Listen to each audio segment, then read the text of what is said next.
다 같이 찬송하시겠습니다. 찬송가 134장 찬송하시겠습니다.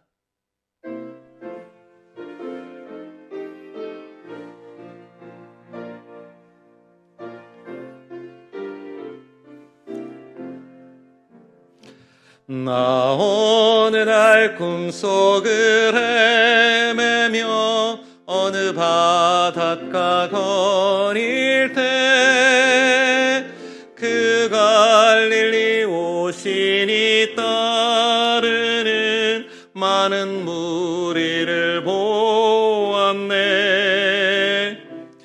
나 그때에 확실히 맹인이 눈을 뜨는 것 보았네. 그 갈릴리 오신이 능력이 나를 놀라게 하였네. 내가 영원히 사모할 주님, 참 사랑과 은혜 넘쳐 나 배웠고 그로부터 내 구주로 섬겼네. 그 사랑의 눈빛과 음성을 나는 잊을 수 없겠네. 그 갈릴리 오시니 그때에 이 죄인을 향하여 못자국 난 그 손과 옆구리 보이시면서 하신 말, 내 지은 죄 사했다 하실 때 나의 죄짐이 풀렸네. 내가 영원히 사모할 주님, 참 사랑과 은혜 넘쳐 나 배웠고 그로부터 내 구주로 섬겼네. 그 사나운 바다를 향하여 잔잔하라고 명했네. 그 파도가 주 말씀 따라서 아주 잔잔케 되었네. 그 잔잔한 바다의 평온함 나의 마음속에 남아서 그 갈릴리 오시니 의지할 참된 믿음이 되었네. 내가 영원히 사모할 주님, 참 사랑과 은혜 넘쳐 나 배웠고 그로부터 내 구주로 섬겼네. 이 세상에 무거운 짐진 자 모두 주 앞에 나오라. 그 놀라운 은혜를 받아서 맘의 평안을 얻으라. 나 주께서 명하신 복음을 힘써 전하며 살 동안 그 갈릴리 오시니 내 맘에 항상 계시기 원하네. 내가 영원히 사모할 주님, 참 사랑과 은혜 넘쳐 나 배웠고 그 후로부터 내 구주로 섬겼네. 283장 찬송하시겠습니다.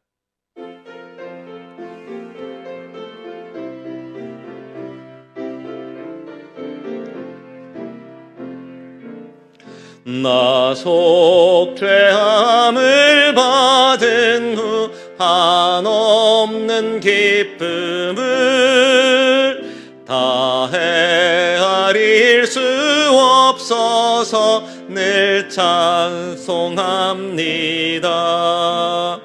나 속죄받은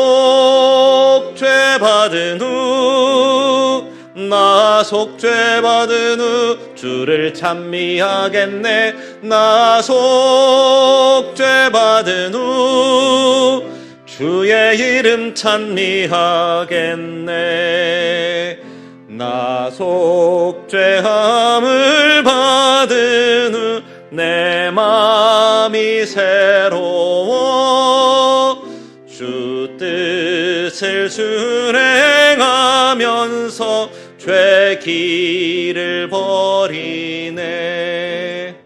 나 속죄받은 후 주를 찬미하겠네. 나 속죄받은 후 주의 이름 찬미하겠네. 나 속죄함을 받은 후 성령이 오셔서 하나님 자녀 된 것을 곧 증언합니다. 나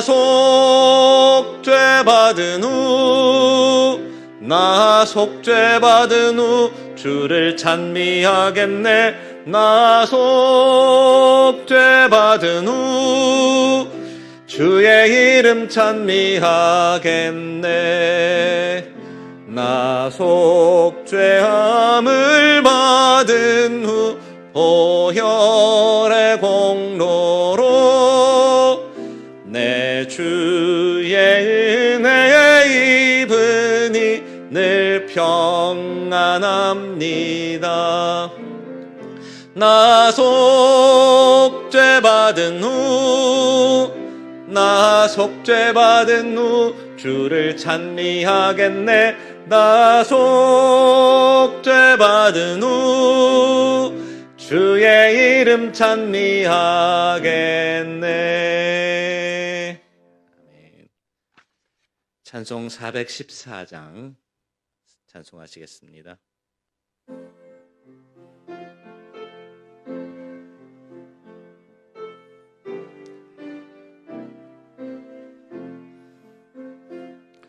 이 세상은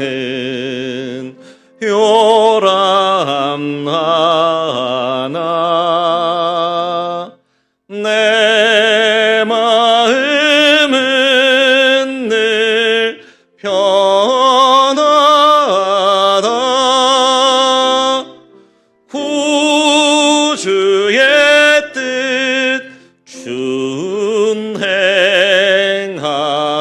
준행하니 참 기쁨이 내 것일세. 이 세상은 늘 변하고 험악한 일 참 많으나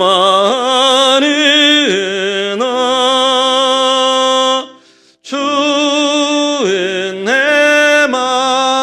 생각하니 참 기쁨이 내 것일세.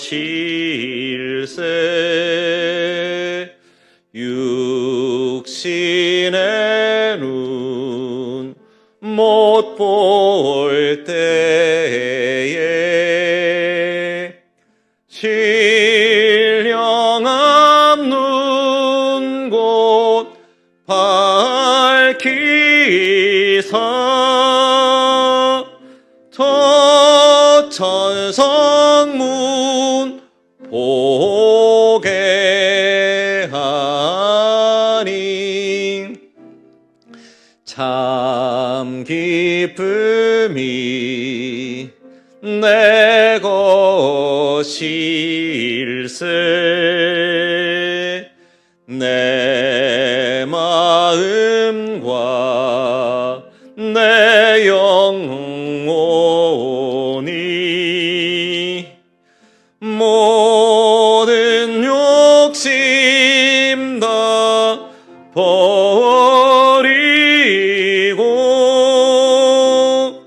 주 은혜로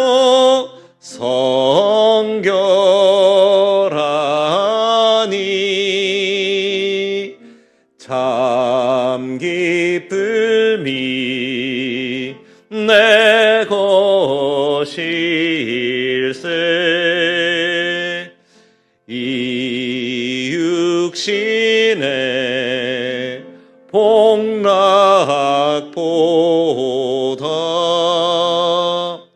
신령한 복도 좋으니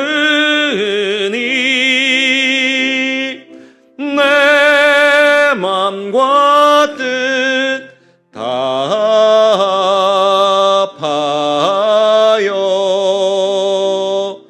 저 천성맘 향해 가네.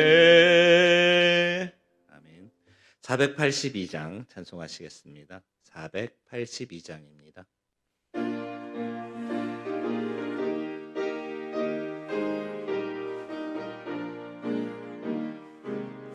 참 즐거운 노래를 늘 높이 불러서 이 세상 사는 동안 주 찬양하겠네.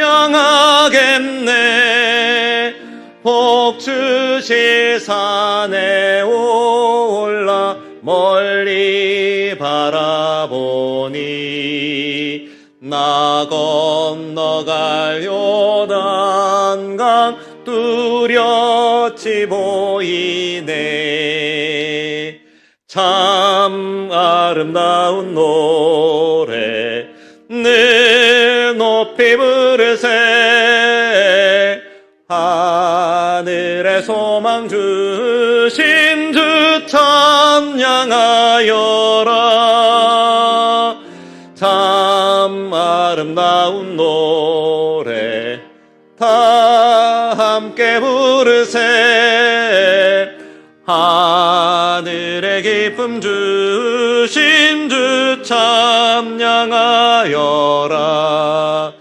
참 즐거운 노래를 늘 높이 불러서 내 영혼 구원하신 주 찬양하겠네.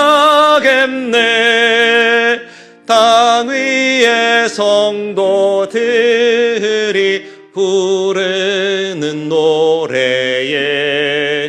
저 하늘의 천사들 다 화답하겠네. 참 아름다운 노래 늘 높이 부르세. 하늘의 소망 주신 주 찬양하여라. 참 아름다운 노래 다 함께 부르세. 하늘의 기쁨 주신 주 찬양하여라. 참 즐거운 노래를 늘 높이 불러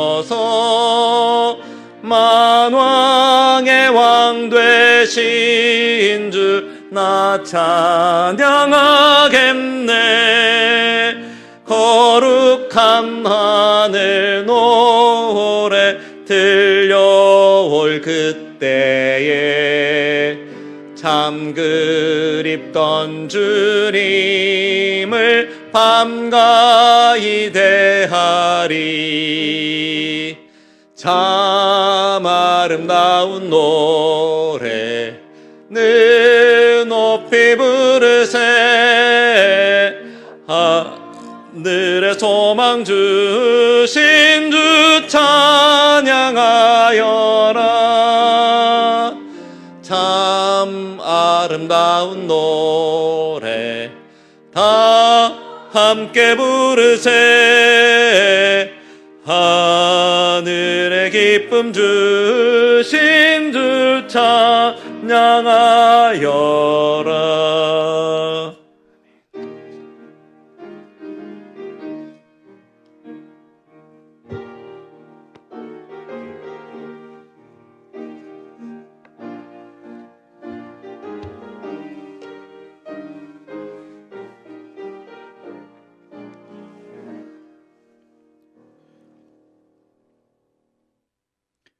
하나님 아버지 감사합니다. 이 수요일 저녁 주님 은혜 가운데 살아온 주의 사람들이 주의 말씀을 사모하여 주께서 우리에 주신 말씀을 조금 더 깊이 알아가고자, 그리고 그 말씀을 가지고 우리의 삶에 힘을 얻고 믿음을 더욱 굳건히 하고자 이 저녁에 함께 모였습니다.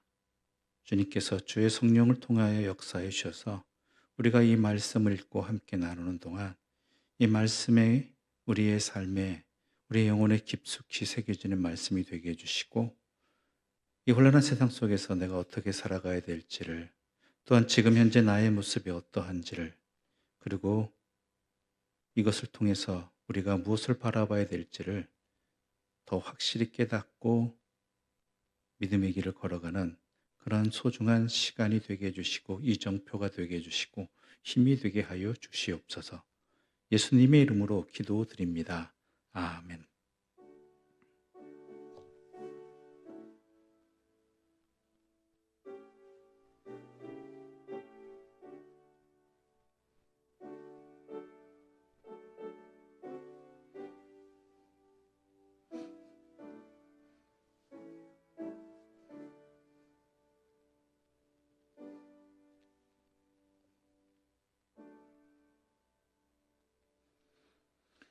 오늘 계속해서 우리가 수요성 공부 시간을 통해서 풀어 읽고 있는 성경 말씀은 누가복음 11장이죠. 이제 11장까지 왔습니다.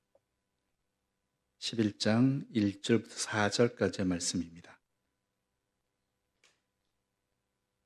누가복음 11장 1절부터 4절이죠. 누가복음 11장 1절부터 4절 말씀입니다. 우리 한 절씩 나눠 읽도록 하겠습니다. 예수께서 한 곳에서 기도하시고 마치심에 제자 중 하나가 여짜오되, 주여, 요한이 자기 제자들에게 가르치신 것과 같이 우리에게도 가르쳐 주옵소서.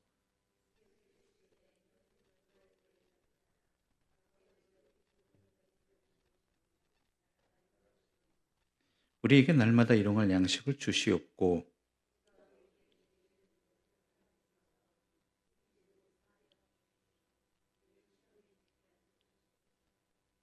아멘. 기도가 참 어렵죠? 개인적으로 기도하는 각자의 속으로 하는 기도도 때로는 참 어렵기도 합니다. 근데 또 대표 기도 하라고 하면은, 대표 기도라는 표현이 적합한 표현일지는 모르겠습니다. 어떤 모임이나 또한 식사 자리를 할 때, 그리고 예배 드릴 때, 그렇게 대표해서 기도하라고 한다면 더욱 어렵습니다. 이유가 무엇일까요? 평상시에 친구들과 대화할 때는 어떠신가요? 남자들도 그렇지만 여자분들은 더 친밀한 깊이를 가지고 오랫동안 이야기를 하고 또 집에 가서 다시 전화하면서 이야기하자고 할 정도의 그런 대화는 주고받을 수 있는데 남녀노소 상관없이 왜 기도는 어려울까? 당연하죠. 친구들하고 대화는 질적으로 대화는 상대가 다르잖아요. 그렇죠? 하나님 앞에 대화하는 거죠. 거기다가 대표 기도는 어떻습니까? 듣는 사람들도 있어요. 이 사람들이 같은 마음으로 이 기도를 하면 좋은데 그 기도에 대해서 이제 평가를 하는 경우들 좀 있지 않습니까? 이 사람 기도가 왜 그래? 뭐라든지 이렇게 반복돼. 뭐 이건 빼먹었네? 저건 왜 해? 이런 식의 반응들이 자기도 모르게 나온다는 것이죠. 근데 이것에 대해서 우리가 주의해야 될 게 뭐냐면 물론 대표성을 가진 공동체의 대표를 가진 그 사명도 있겠지만 본질은 하나님과의 대화이잖아요. 남의 대화 가지고 가타부타 이야기하는 부분이 과연 적합한 반응일까라는 은혜 받는 건 좋죠. 근데 그것에 대해서 뭐 저건 좋으니 나쁘니 이런 식의 서로 안 좋은 평가를 하는 게 어떨까라는 나쁘다는 얘기는 아닙니다. 그게 있어야지 또 성장도 하고 나는 또한 이 부분을 이렇게 기도해야 하나님과 대화를 해야 되지라는 부분도 연결될 수 있으니까 좋은데 매우 안 좋은 점을 말하자면 그런 부분들이 되는 것이죠. 이런 부분에서 또한 우리가 기도가 어렵지만 또 소중한 것은 뭐냐면 우리가 누구이간데 하나님과 대화할 수 있겠느냐라는 것이죠. 우리가 누구이간데 자녀들도 나와 대화를 두 마디 이상 섞기 싫어하는 세상 속에서 그렇지 않습니까? 뭐 한두 마디 이야기하면 알았다고 하고 그리고 모른 척 해버리고 잔소리 그만하라고 거칠게 표현하기도 하는 그러한 세상 속에서 하나님께서 나와 대화해 주신다라는 게 우리가 하나님과 대화를 할 수 있다는 것이 얼마나 소중한 것이 되겠습니까? 그러므로 어렵지만 이건 결코 놓을 수 없는 소중한 은혜입니다. 결코 놓을 수 없는 것이죠. 그래서 오늘 기도가 매우 중요합니다. 우리가 주기도문으로 알려져 있는 이 기도문, 물론 마태복음의 근거에서 우리는 주기도문을 함께 하지만 누가복음도 아주 잘 나와 있지요. 그래서 이게 매우 중요하다는 것은 우리가 모든 어떤 모임이나 예배 가운데 마칠 때 주기도문으로 하는 경우들이 많지 않습니까? 그게 오늘날 일종의 하나의 이제 끝났다라는 표시처럼 되어 있지만은 더 엄밀한 의미는 더 정확한 의미는 이 기도보다 더 좋은 기도는 없기 때문입니다.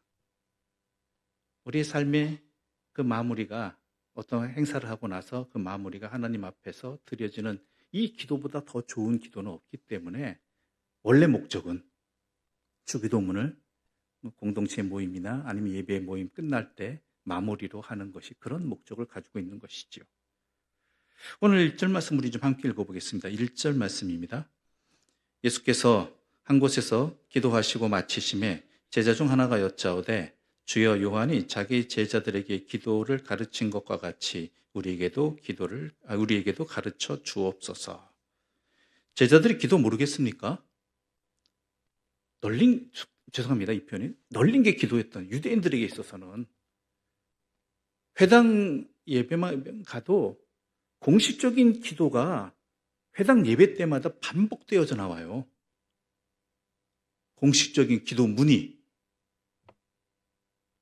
그러니까 이게 순서적으로 이렇게 기도하게 되어 있고 또 어느 때는 어떤 기도를 하라는 공동 기도문이 있단 말이죠. 또 그뿐만 아니라 그들이 처해 있는 상황 속에서 만나게 되는 여러 계파의 사람, 종파의 사람들, 뭐 바리새인이라든지 또한 뭐 사도 요한이 세례 요한이 속했다고 추정되어지는 SNF파라든지 뭐 여러 사두개인 이런 사람들에게 각자 나름 심지어는 세례 요한의 제자들에게도 기도문이 있었단 말이죠. 유대인들은 또한 어려서부터 모세의 오경을 암송하다시피 했습니다.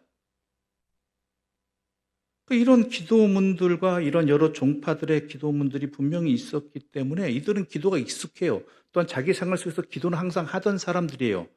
물론 공식적인 기도문을 가지고 있을 경우도 있겠지만은 개인적으로 이렇게 기도를 하는 경우도 있다라는 것이죠. 그런데 왜 예수님께 기도를 가르쳐 달라고 했는가라는 것이죠. 왜? 여러분 이미 잘 알고 계실 겁니다. 그래서 답변하려면 힘들죠. 왜 기도문을 가르쳐 달라고 했을까요? 이게 처음부터 그렇게 가르쳐 달라고 한 게 아니라 예수님의 가르침을 받은 다음부터 나온 반응이에요. 예수님께서는 제자들을 모셔서 백성들과 제자들을 가르쳐 주셨습니다. 그 가르침에 따라서 살아가려고 하면 우리가 과연 어떤 기도를 드려야 됩니까? 우리가 그렇게 살려면 그 말씀에 따르려면 어떤 것을 하나님께 간구해야 됩니까? 또한 그 간구를 통해서 우리의 신앙을 어떻게 나타낼 수 있겠습니까? 바로 그 부분이라는 것이죠. 그 두 가지죠. 대표적으로 여러 가지가 있겠지만 첫 번째는 아까 말씀드린 대로 뭐예요? 그렇게 살려면 무엇을 우리가 구해야 되겠습니까? 어떤 기도를 해야 되겠습니까?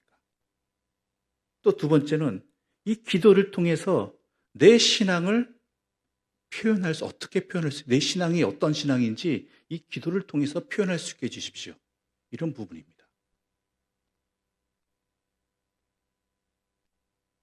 어떤 사람의 기도를 잘 들어보면 그 기도를 통해서 그 사람이 추구하는 그러한 삶의 목표, 신앙의 모습이 드러날 수밖에 없다는 것이죠. 그래서 기도가 어려운 거예요. 왜냐하면 내 속을 드러내는 거거든요. 내가 어떤 하나님을 어떻게 믿고 있고 이 하나님을 통해서 예수 그리스도를 통해서 내가 무엇을 소원하는지 무엇을 바라는지가 기도를 통해서 솔직히 드러나는 것이거든요. 그러니까 기도가 어렵죠. 내 이러한 것들을 통해서 다른 사람들이 어떻게 볼까? 내 삶에서는 이것이 필요하고 이것이 내가 신앙생활의 목적인데 다른 사람들은 이것에 대해서 어떻게 평가할까가 하나님보다 먼저 다가오잖아요. 사람들이.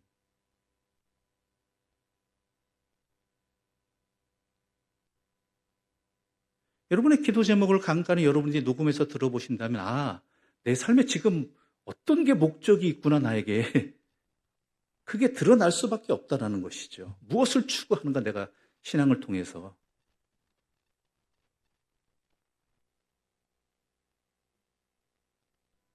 그래서 세례 요한의 제자들도 기도문을 갖고 있고 바리새인들도 기도문을 갖고 있고 자신들의 신앙에 따라 신앙에 따라. 그렇다면 우리가 주님의 가르침을 받은 자로서 앞서 얘기했지만 첫 번째는 그럼 어떻게 살 수 있겠습니까? 어떤 기도를 드려서 하나님의 도우심을 구하겠습니까? 그리고 두 번째는 그러한 기도를 통해서 우리의 신앙을 우리가 추구하는 바를 드러낼 수 있는 그런 기도문은 과연 뭡니까? 라는 것이죠.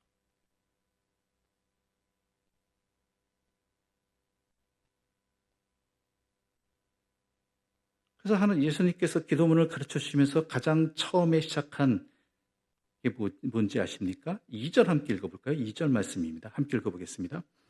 예수께서 이르시되 너희는 기도할 때 이렇게 하라. 아버지여 이름이 거룩히 여김을 받으시오며 나라가 임하시오며. 예. 아버지여로 먼저 시작한다는 거예요. 내가 누구한테 기도한다는지를 분명히 알고 기도하라는 거예요. 여러분 기도할 때요. 전에 우리가 신년 새벽 기도회 때 한 주간 했을 때 주기도문 풀이를 했거든요. 기억이 나시는지 모르겠습니다. 예. 기억이 안 나시는 분은 주기도문을 좀 더 요거보다는 좀 디테일하게 알고 싶으시다는 분은 유튜브 라이브에 있으니까요. 아직 안 잘려 있습니다. 그대로 올라가 있으니까 한번 이번 기회에 차근히 들어보시는 것도 좋을 것 같습니다. 아무튼 처음부터 내가 누구한테 기도하는지를 알라는 거예요. 아버지요. 앞서도 얘기했지만 우리가 기도하는 것들 가운데 내가 하나님 아버지께 기도한다는 것을 분명히 알고 기도하고 있느냐 아니냐는요. 기도의 주어를 갖다가 부르는 이름을 갖다가 하나님이 아닌 다른 것으로 붙여봐도 아무런 상관이 없을 때, 아무런 차이가 없을 때, 거기에 석가모니를 붙여도 알라를 붙여도 또한 아무것도 안 붙여도 아무런 상관이 없을 때 그때 조심해야 된다는 것이죠. 내가 누군가 대화를 할 때 그 대화의 대상과 맞춰서 거기에 적절한 그 사람과의 대화하는 대상과의 대화를 주고받아야 되지 굳이 그 사람하고 대화하지 않아도 되는 그러한 이야기들로 그 사람과 대화하는 경우는 없지 않습니까?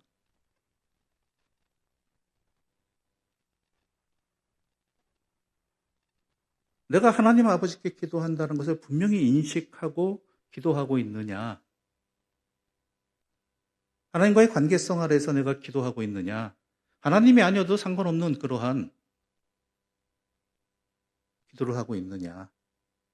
이 부분은 우리 그리스도인들에게 매우 중요한 부분입니다. 왜냐하면 우리 그리스도인들도 그러한 기도를 많이 하고 있기 때문이죠. 왜냐하면 우린 세상 살아가잖아요. 세상 살아가니까 그렇게 할 수밖에 없죠. 그럼에도 불구하고 우리에게 중요한 것은 내가 하나님 아버지께 기도한다라는 것, 내가 하나님을 아버지로 부를 수 있다라는 그 관계 속에서 기도하고 있다라는 것. 그냥 하나님도 아니에요. 뭐래요? 아버지로서 기도하고 있다라는 것이죠.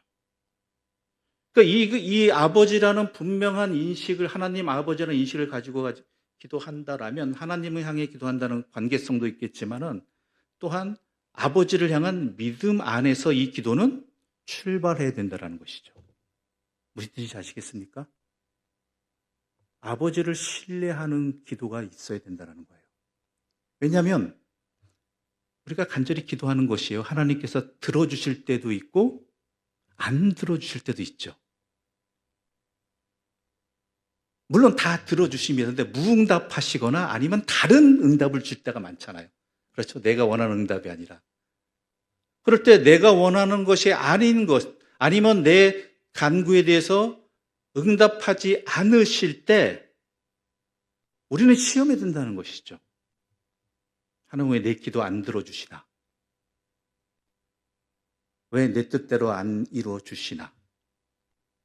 왜 내가 원하는 것은 이것인데 왜 다른 것을 구하게 하는 걸까?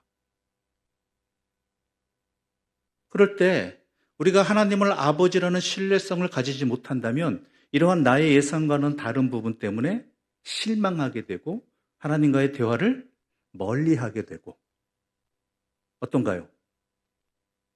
내가 내 부모한테, 아버지나 어머니한테 내가 이런 걸 요청했어요. 나 뭐 하게, 뭐 어떤 거를 사달라. 근데 내 말에 대해서 반응이 없어요. 또 다시 하랬죠. 근데 내가 해달라는 것은 이걸 A라고 했을 때 B를 들어준단 말이에요. B를 응답한단 말이에요. 그럼 여러분 어떻게 할까요? 여러분이 만약에 자녀라면, 여러분은 또 효자효녀라서 어떨지 모르겠지만 저라면 아마 부모하고 대화를 안 하거나 요청을 안 할 것 같아요. 내가 원하는 걸 안 들어주니까. 아예 응답이 없거나. 그런데 내가 아버지, 어머니를 신뢰한다라면 왜 그러실까? 왜 내 이야기를 안 들어주실까?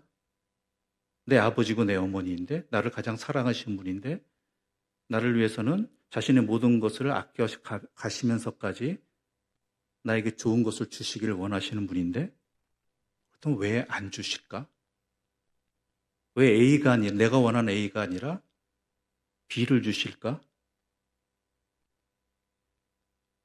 이런 궁금증을 가지고 또 여쭤보기도 하고 기다려보기도 하고 또다시 대화해보기도 하는 것은요, 그 모든 근본이 부모에 대한 신뢰란 말이에요. 신뢰를 갖고 있느냐 아니냐. 하나님을 나의 아버지로 믿고 있느냐 아니냐라는 것이죠. 그러니까 기도의 출발점부터 분명히 하라는 것입니다. 하나님께서 나의 아버지이심을. 그러면서 또한 그냥 일반적인 아버지가 아니라 하나님 아버지이심을 분명히 알고 기도하라는 것이죠. 그러므로 이 호칭은 이제 시작합니다. 자, 내 말에 귀를 기울여주세요. 이런 표현이 아니에요. 이건 내 결단, 내 고백이고 내 결단이에요. 내 출발점이에요.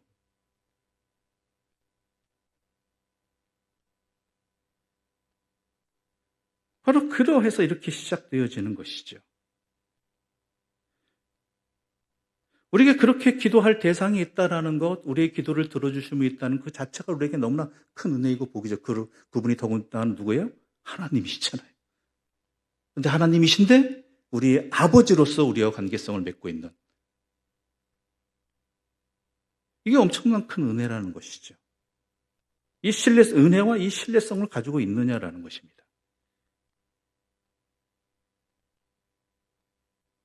또한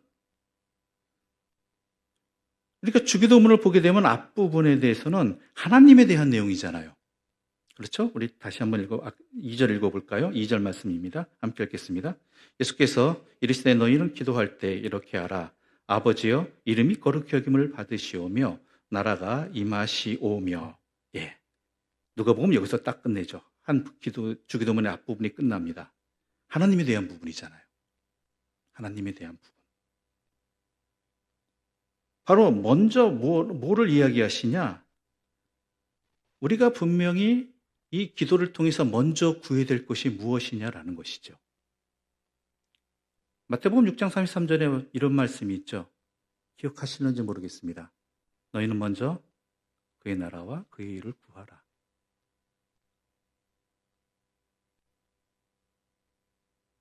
그러니까 우리에게 기도의 가장 제일의 목적은 하나님을 알아가는 것이고요.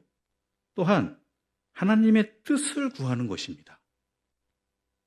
하나님의 뜻을 구하는 것이죠. 근데 우리는 자꾸만 먼저 이것은 순서적 의미도 있겠지만은 이게 제1의 목적이라는 거예요. 그래서 너희는 먼저 그의 나라와 하나님의 하나님의 의를 구하라는 것이죠. 주기도문에서도 먼저 앞부분은 뭐예요? 하나님의 뜻을 이루는 것, 하나님의 뜻을 구하는 것, 하나님의 뜻을 알아가는 것, 바로 그것에 있다라는 것이죠.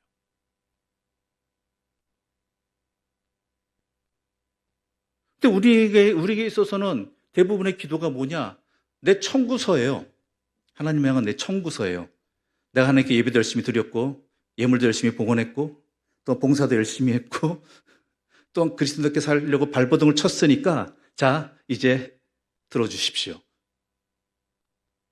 이것이 대화의 먼저라는 것이죠. 기도의 목적이 되어버린다는 것이죠.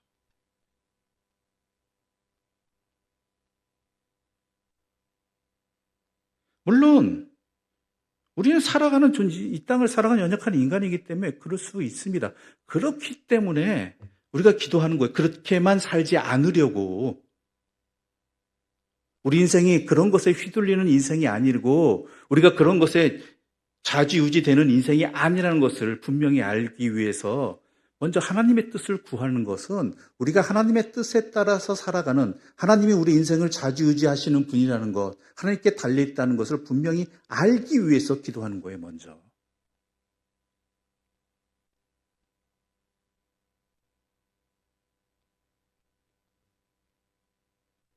그러니까 이것은 하나님 아버지라고, 하늘에 계신 우리 아버지라고 시작하는 주기도문, 마태복음 주기도문이라든지 오늘 보면 아버지라고 시작하는 이 내용이 같이 연결되는 것이죠.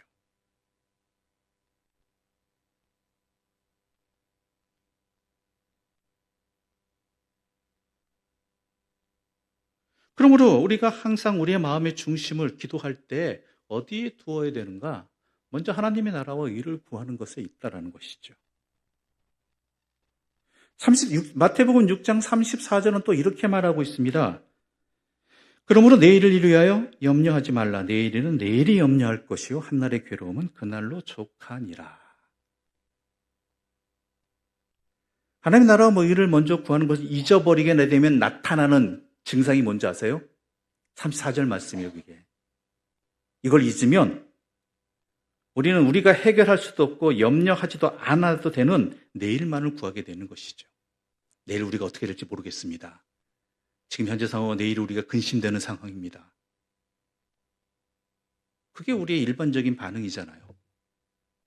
내일 당장 우리가 먹고 살 게 어떻게 될지, 지금 현재 어려운 형편이 내일은 더 심해질 것 같은데 어떻게 해야겠느냐? 근데 내가 하나님을 나의 아버지로 믿는다면, 우리의 삶을 주관하심으로 믿는다면 이러한 상황 속에서 내일을 근심할 것이 아니라 먼저 해야 될 것은 뭐라고요? 하나님의 나라와 의를 구하는 것에 있다라는 것이죠. 주의 말씀대로 살아가는 것, 주의 뜻을 구하는 것.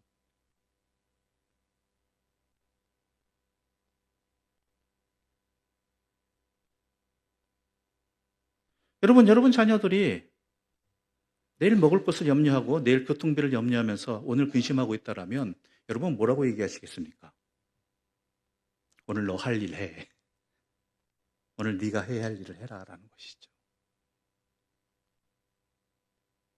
지금 당장에 자기 눈앞에 과제가 있고 지금 당장 먼저 해야 할 일이 있는데 공부를 해야 될 일이 있고 뭐 시험을 준비하는 일이 있고 뭐 해야 할 일이 있는데 내일 버스를 못 타고 갈 비용이 있을까? 또 점심을 먹을 용돈이 내가 남아 있을까? 또 내일 학교 가면 뭐 혼나지 않을까? 오늘 내가 이런데 내일 또 더 어려운 일이 닥치지 않을까? 이런 것에 휩싸였다가 뭐고 휩싸여서 오늘을 제대로 살아가지 못한다라면 부모가 뭐라고 이야기하겠느냐라는 것이죠. 근데 하물며 우리 하나님 아버지께서는 어떠시겠느냐라는 것입니다.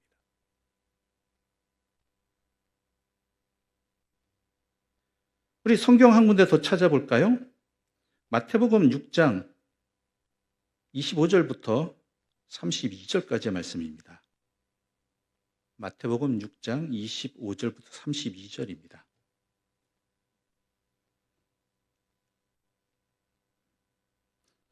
우리 한 절씩 나눠 읽겠습니다. 마태복음 6장 25절부터 32절입니다. 함께 한 절씩 나눠 읽겠습니다. 그러므로 내가 너희에게 이르노니 목숨을 위하여 무엇을 먹을까 무엇을 마실까 몸을 위하여 무엇을 입을까 염려하지 말라. 목숨이 음식보다 중하지 아니하며 몸이 의복보다 중하지 아니하냐.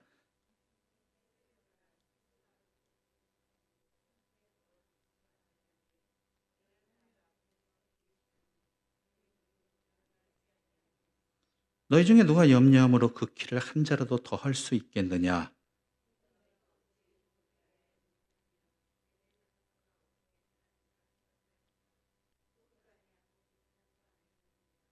그러나 내가 너희에게 말하노니 솔로몬의 모든 영광으로도 입은 것이 이 꽃 하나만 갖지 못하였느니라.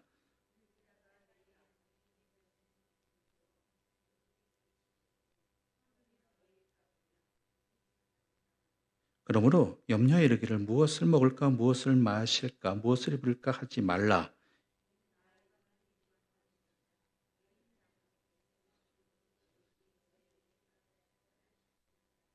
예. 아까 그 근심 어린 자녀 이야기를 했습니다. 내일 교통비는 있을까? 요즘은 뭐 교통비 상관 안 하더라고요. 저희 어릴 때는 그런 게 있었는데, 예. 또 내일 점심값은 뭐, 점심에 뭐 어떡할까? 또 여러 가지 일들이 있을 때, 아버지가, 부모가 자녀에게 그런 것이 필요할 줄 모르겠습니까? 그렇죠? 안 주는 경우는 없어서 안 주는 경우지만 부모들이야. 없어서 안 주시는 경우가 있죠. 그러나 하나님이잖아요. 하나님 아버지잖아요. 32절 이는 다 이방인들이 구하는 것이라 너희 하나님 아버지께서 이 모든 것이 너희에게 있어야 할 줄을 아시느니라. 너희 아버지께서 이 모든 것이 너희에게 있어야 할 줄 아신다. 그러므로 너희는 먼저 그의 나라와 그의 의를 구하라. 이 말씀을 하고 있는 것이죠. 그럼 여기서 이방인은 뭐겠습니까? 아버지와 상관없는 사람들. 그렇죠? 남의 집 자식은 내가 신경 안 쓰잖아요.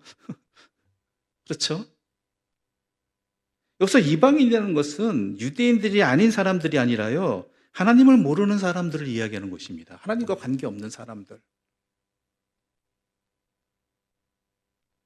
즉 자기 인생을 자신이 홀로 책임져야 된다라고 생각하는 사람들은 맨날 먹을 것, 마실 것, 입을 것, 내일의 것을 가지고 지금의 것을 가지고 내일의 것을 가지고 거기에 사로잡혀서 거기에 노예가 된다. 모든 판단의 기준이 거기가 돼요.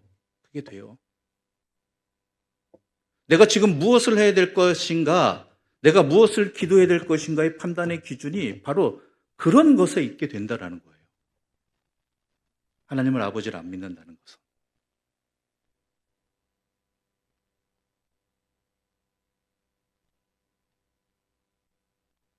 물론 예수님께서 의식주와 같은 것이 필요 없다고는 하지 않으셨어요. 당연히 필요하죠. 예수님도 배고프신 분이고 추우신 분이고 더우신 분이고 하는데요. 목마르신 분이고.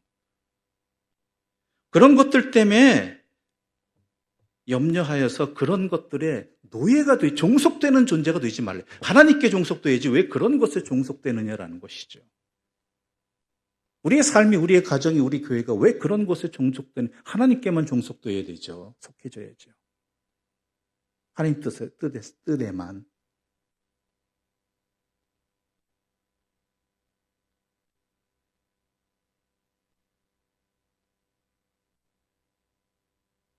특히 우리들에게 가장 문제가 되는 것은요, 모든 상황 속에서 문제가 되는 것이 우선순위를 놓쳐버린다는 것이에요. 좋은 일이나 나쁜 일이나, 기쁜 일이나 슬픈 일이나 우선순위가 뭐겠어요? 이 안에 하나님의 뜻이 과연 무엇이 있을까? 왜 하나님께서 이렇게 하셨을까? 어떻게 하기를 원하실까? 그런데 우리의 우선순위는 뭐예요? 내 판단 기준에서는, 내 생각에는, 또한 세상의 기준 속에서는, 내 과거 경험에는, 세상의 경험에는, 가치관에는. 그래서 우리도 그런 기도, 거기에 따른 기도를 하잖아요. 거기에 따라서.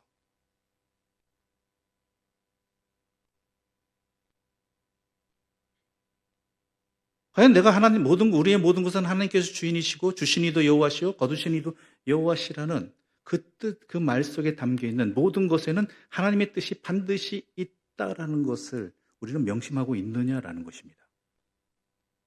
기도는 그러므로 하나님의 뜻을 구하는 거예요. 하나님 도대체 왜 그러셔요? 여기에 뭐 나에게 원하시는 거예요? 무슨 뜻이 있어요? 내가 어떻게 하길 바라세요?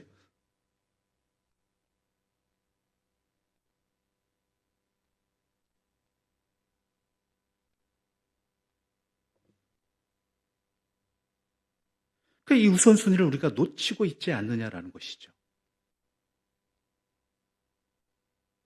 우선순위 놓친다는 것은요, 엄밀히 말해서요, 그러니까 순서 좀 바꾸면 되지. 이게 차원의 문제가 아니에요. 이게 기준이 되어버린다는 거예요. 이게 기준이 되어버린다는 것이죠. 하나님이 기준이 아니라 다른 것이 기준이 된다는 것입니다. 심지어 하나님과의 대화인 기도마저도, 심지어 하나님의 말씀조차도, 하나님의 말씀이 우리에게 왜 허락되었을까요? 하나님 말씀대로 살아가게 하기 위해서요. 이렇게 살아라. 이렇게 사는 게 복된 길이다. 그런데 우리는 어때요? 우리는 죄송합니다. 여러분은 안 것이겠지만 일부 사람들은 이것을 하나님의 말씀을 읽고 지키면 다른 것, 세상의 다른 것들, 영원한 것이 아니라 이 땅에 썩어질 허망한 것들, 참으로 나에게 주시는 영원한 기쁨과 평강이 아니라 잠시 잠깐의 위로와 그렇지만 그것이 시시때로 변화되어져 버리는,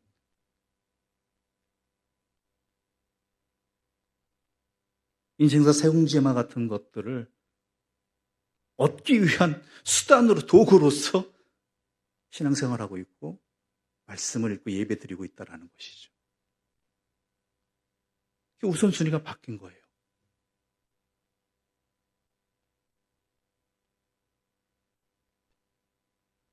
그래서 주기도문의 앞부분이 바로 하나님 아버지로부터 시작하는 것이 누가복음의 표현들을 하면 그 다음에 하나님의 뜻을 이루는 것, 이루어지기를 바라는 것, 바로 그것에 가장 우선순위를 먼저 두라는 것이죠. 우선순위를 두라는 이야기는요, 이거 했으니까 다음 이거, 그것도 맞지만요, 이게 전부란 얘기예요. 무엇을 먹을까 무엇을 입을까 염려하지 말라.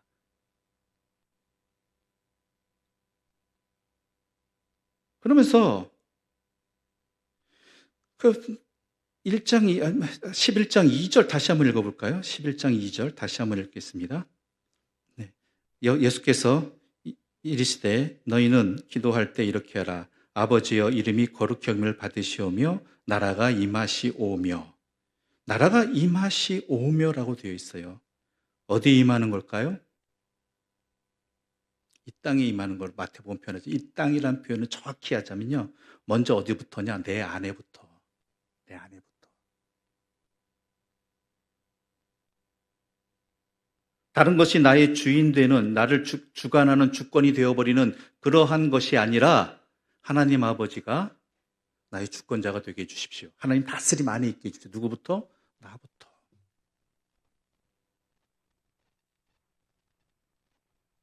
하나님이 나의 아버지이신 것, 하나님이 나의 주권자이신 것, 나의 주인이신 것, 이러한 삶, 하나님이 왕이신 그런 다스림 가운데 내 삶을 살아가게 해달라는 것이죠. 이건 간절히 구해야 되는 거예요, 이거는.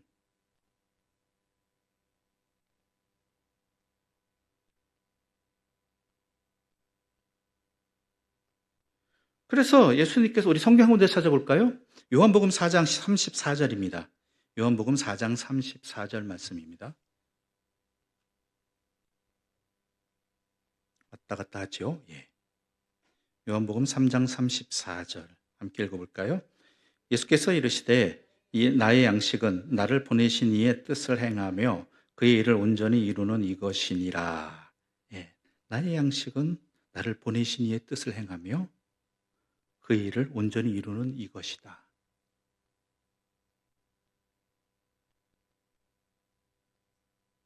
주기도문의 표현대로 우리가 암송하는, 기도하는 뜻이 하늘에서 이루는 것이 땅에서도 이루어지이다라는 그것이 바로 이런 것이죠.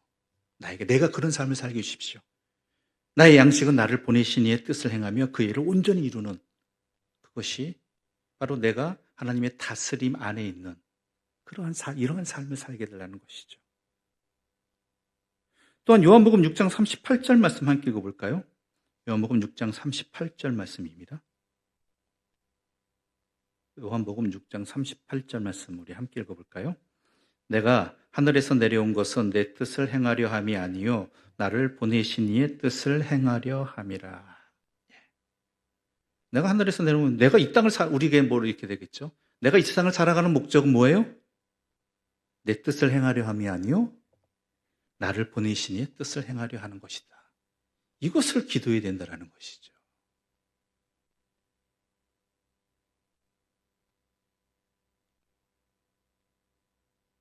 나를 보내신 이의 뜻을 행하게 하는 것. 그게 바로 나라가 임하옵시며 누구에게? 나에게 먼저. 물론 나에게만 머물러서는 안 되겠죠. 그 다음에 내 이웃들과의 속에서 이 땅에도 하나님의 다스리심이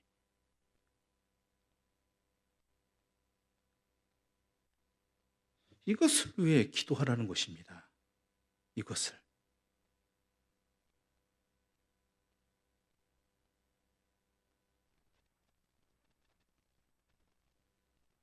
그런데 우리가 주님의 기도를 드리면서 뜻이 하늘에서 이루어진 것 같이 땅에서도 이루어지더라고 진심으로 고백하기가 참 쉽진 않습니다. 기도 자체도 그런데 이건 더 어려워요. 왜냐하면 하나님 뜻이 더 크다는 건 알지만 실제로 나에게 영향을 미치는 건 나에게 더 큰 건 내 뜻과 내 생각이에요.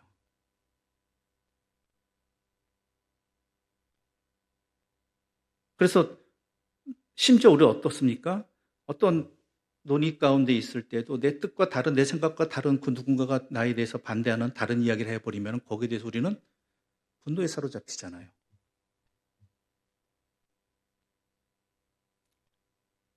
저딴 말을 하나? 누가 더 옳은지 모르나? 뭐 이런 식으로 어떻게 하면 그 논박의 그 주장에 대해서 어떻게 하면 논박할 수 있을까가 그때부터 머리가 굉장히 막 돌아가죠. 그러면서 그 사람의 과거부터 현재까지 쭉 막 여러 가지 그 찍을 것들, 흠집들을 막 찾아보려고 애를 써보기도 하고. 그런데 여기서 우리는 어떻게 하면 좋겠느냐? 멈추는 거예요. 하나님의 뜻이 어디 있을까? 하나님이 과연 이렇게 역사하시는 말씀, 누구를 통해서 또한 내 자신을 통해서 그렇게 하게 하시는 하나님의 뜻은 어디 있을까? 그때는 지는 것 같겠지만은, 그때는 내가 물러난 것 같겠지만은, 아무 말 못하는 것 같겠지만은, 그게 아닙니다. 신앙인은 하나님의 뜻을 구하는 거예요. 하나님의 뜻이 과연 어디 있을까?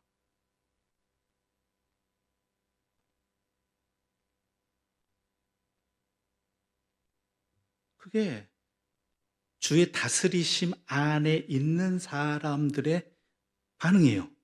그렇잖아요. 우리가 회사 생활하실 때도 항상 그렇잖아요. 상사에게 물어본다 그러죠. 질의가 들어오거나 어떤 상황을 겪게 될 때 내 상사한테 물어보고 논의해보고 말한다고 이야기하잖아요. 결정하겠다고, 진행하겠다고. 그렇죠? 회사 생활은 그렇게 하면서 왜 신앙생활은 우리의 삶은 왜 그렇지 못하느냐라는 것이죠. 내가 이렇게 주장인데 상대방이 다르게 주장한다고 거기서 대놓고 싸우고 있다가 보면은 이거는 서로의 각자 주장만 남을 뿐이지 그 가운데 하나님의 뜻은 찾기 힘들어져요. 서로에게. 서로까지도 안 나가요. 내 자신에게. 그건 도리어 하나님의 뜻을 구할 수 있는 멈춤의 시간이에요. 늦은 게 아니에요. 진 게 아니에요. 하나님의 뜻을 구할 수 있는 귀한 은혜의 자리가 되는 것이죠.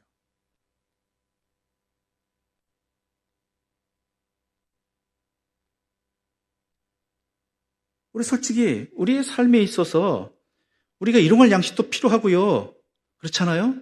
당장에 일용할 양식들을 필요하고 내 원수 같은 사람 용서한다는 말은 나 그 관계가 안 좋은 사람이 내 지금 눈앞에 밟히고 있고 이게 현실이잖아요. 그리고 자꾸 시험에 드는 일만 생긴단 말이에요. 근데 그 일이 먼저 해야 되잖아요. 그 일이 먼저 해결되고 평안한 가운데 기쁨 가운데 하나님의 뜻을 구하고 하나님을 찬양하고 하나님께 감사하고 그러면 얼마나 좋을 것 같아요. 근데 그게 안 된다는 거예요, 사람이. 우리 정확히 알자라는 거예요. 우리가 기도 응답받으면 내 문제 해결을 받으면 하나님을 더 열심히 잘 섬길 것 같죠? 며칠은 그럴 수 있고 몇 달은 그럴 수 있겠죠. 가끔 그럴 수 있겠죠. 근데 좀 지나서 내 모습을 보면 예전 그 모습 그 자리 그대로예요. 그 시험골에 똑같이 걸려 넘어져요. 물론 급하죠. 물론 염려가 되지요. 화가 나죠. 그러나 그게 중요한 게 아니라 그것을 통해서 하나님의 뜻을 알아가는 것, 하나님의 뜻을 구하는 것, 하나님 가운데 내 자신을 세워가는 것, 이것이 진정으로 하나님께 주신 이 은혜의 기회를 놓치지 아니하는 우리의 삶의 자리가 된다는 것이죠.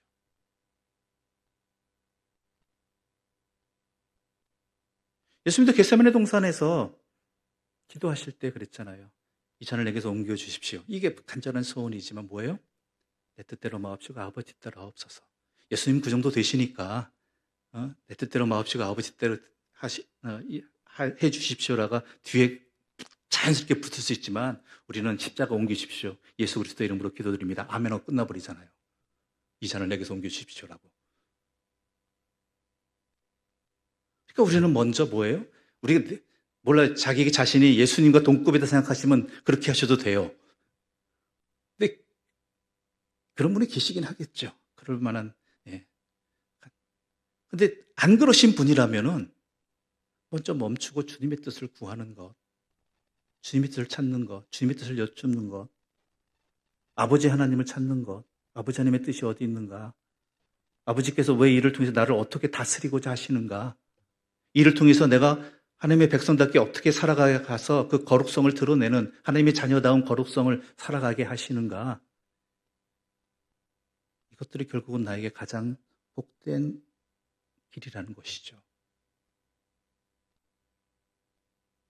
이건 과제가 아닙니다. 무슨 숙제가 아닙니다. 도리어 나에게 복입니다. 그렇게 하는 게.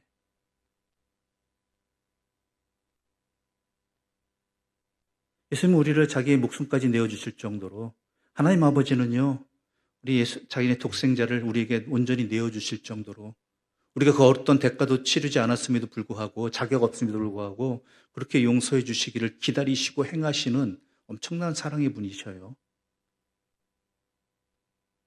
그렇다면 이 모든 상황들 가운데에서도 주님이 우리를 향하신 그 선하신 뜻이 있다라는 아버지를 신뢰하는 하나님 아버지를 신뢰하는 그 믿음 안에서 우리가 주님의 뜻을 먼저 구하는 지혜로움이 있어야 되지 않겠느냐라는 것이죠.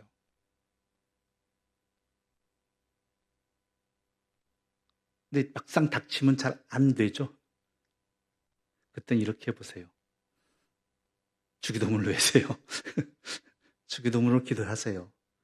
주기도문으로. 또 어떤 분은 이렇게 예수님이라면 어떻게 하실까? 이걸 항상 물었다고 하더라고요. 예수님이라면 어떻게 하실까?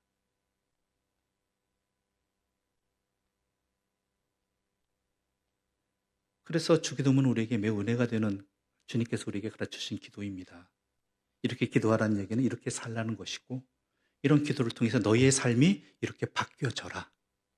이렇게 너의 삶의 모습이 이렇게 변화되어라라는 그런 의미가 이 안에 담겨 있는 것이죠.